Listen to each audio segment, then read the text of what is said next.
हरतालिका तीज व्रत कथा। बोलो जय श्री गणेश भगवान की, माता पार्वती की, श्री भोलेनाथ भगवान जी की। एक बार भगवान शिव ने पार्वती जी को उनके पूर्व जन्म का स्मरण कराने के उद्देश्य से इस व्रत के महत्व की कथा कही। श्री भगवान शंकर बोले, हे गौरी, पर्वतराज हिमालय पर स्थित गंगा के तट पर तुमने अपनी बाल्यावस्था में 12 वर्षों तक अधोमुखी होकर घोर तप किया था। इतनी अवधि में तुमने अन्न न खाकर पेड़ों के सूखे पत्ते चबाकर व्यतीत किए। माघ की विकराल शीतलता में तुमने निरंतर जल में प्रवेश करके तप किया। बैसाख की जला देने वाली गर्मी में तुमने पंचाग्नि से शरीर को तपाया। श्रावण की मूसलाधार वर्षा में खुले आसमान के नीचे बिना अन्न जल ग्रहण किए समय व्यतीत किया। तुम्हारे पिता तुम्हारी कष्ट साध्य तपस्या को देखकर बड़े दुखी होते थे। उन्हें बड़ा दुख होता था।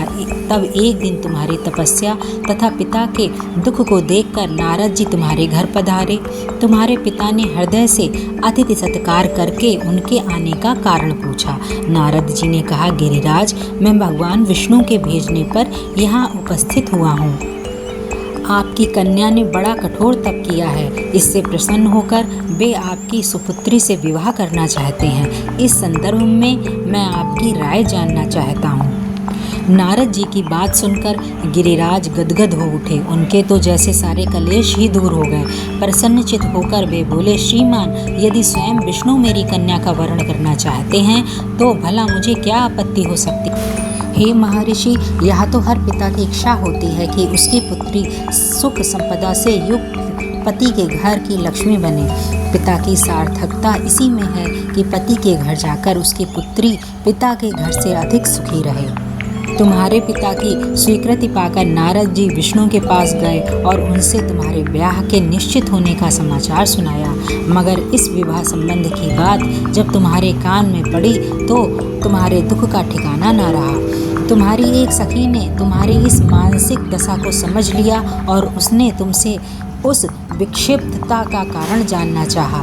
तब तुमने बताया, मैंने सच्चे हृदय से भगवान शिव शंकर का वरण किया है, किंतु मेरे पिता ने मेरा विवाह विष्णु जी से निश्चित कर दिया है। मैं विचित्र धर्म संकट में हूँ। अब क्या करूँ? प्राण छोड़ देने के अतिरिक्त अब कोई भी उपाय शेष नहीं बचा है। तुम्हारी सखी बड़ी ही समझदार और सूझबूझ वाली थी। उसने कहा, सखी, प्राण त्यागने का इसमें कारण ही क्या है? संकट के मौके पर धैर्य से काम लेना चाहिए। नारी के जीवन की सार्थकता इसी में है कि पति रूप में हृदय से जिसे एक बार स्वीकार कर लिया, जीवन पर्यंत उसी से निर्वाह करें। सच्ची आस्था और एक निष्ठा के समक्ष तो ईश्वर को भी समर्पण करना पड़ता है। मैं तुम्हें घनघोर जंगल में ले चलती हूँ, जो साधना स्थली भी हो और जहाँ तुम्हारे पिता तुम्हें खोज भी ना पाएं। वहाँ तुम साधना में लीन हो जाना। मुझे विश्वास है कि ईश्वर अवश्य ही तुम्हारी सहायता करेंगे। तुमने ऐसा ही किया। तुम्हारे पिता तुम्हें घर पर ना पाकर बड़े दुखी और चिंतित हुए। वे सोचने लगे कि तुम जाने कहाँ चली गई। मैं विष्णु जी से उसका विवाह करने का प्रण कर चुका हूँ। यदि भगवान विष्णु बारात लेकर आ गए और कन्या घर पर ना हुई तो बड़ा अपमान होगा। मैं तो कहीं मुंह दिखाने के योग्य भी नहीं रहूँगा।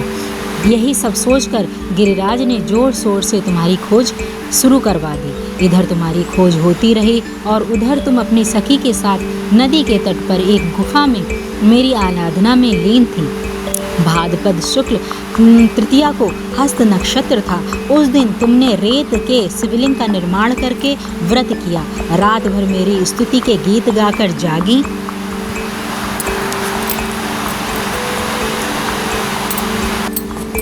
तुम्हारी इस कष्ट साध्य तपस्या के प्रभाव से मेरा आसन डोलने लगा। मेरी समाधि टूट गई। मैं तुरंत तुम्हारे समक्ष जा पहुंचा और तुम्हारी तपस्या से प्रसन्न होकर तुमसे वर मांगने के लिए कहा। तब अपनी तपस्या के फलस्वरूप मुझे अपने समक्ष पाकर तुमने, मैं हृदय से आपको पति के रूप में वरण करना चाहती हूँ। यदि आप सचमुच मेरी तपस्या से प्रसन्न होकर आप यहाँ आए हैं तो मुझे अपनी अर्धांगिनी के रूप में स्वीकार कर लीजिए। तब मैं तथास्तु कहकर कैलाश पर्वत पर लौट आया। प्रातः होते ही तुमने पूजा की समस्त सामग्री को नदी में प्रवाहित करके अपनी सहेली सहित व्रत का पारण किया।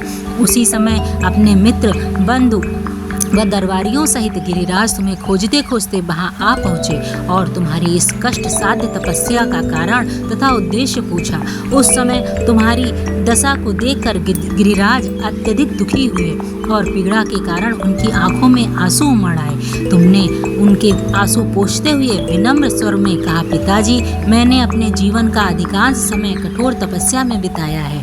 मेरी इस तपस्या का उद्देश्य केवल यही था कि मैं महादेव को पति के रूप में पाना चाहती थी।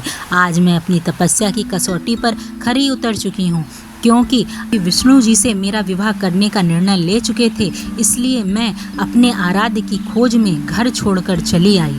अब मैं आपके साथ इसी शर्त पर घर जाऊंगी कि आप मेरा विवाह विष्णु जी से ना करके महादेव जी से करेंगे। गिरिराज मान गए और तुम्हें घर ले गए। कुछ समय के पश्चात शास्त्रोक्त विधि विधान पूर्वक उन्होंने हम दोनों का विवाह सूत्र में विवाह बंधन किया। हे पार्वती, भाद्रपद की शुक्ल पक्ष तृतीया को तुमने मेरी आराधना करके जो व्रत किया था, उसी के फलस्वरूप मेरा तुमसे विवाह हो सका। इसका महत्व यह है कि मैं इस व्रत को करने वाली कुंवारियों को मनोवांछित फल देता हूँ, इसलिए सौभाग्य की इच्छा करने वाली प्रत्येक युवती को यह व्रत पूरी एक निष्ठा तथा आस्था से करना चाहिए। बोलो भोलेनाथ की जय, माता पार्वती की जय।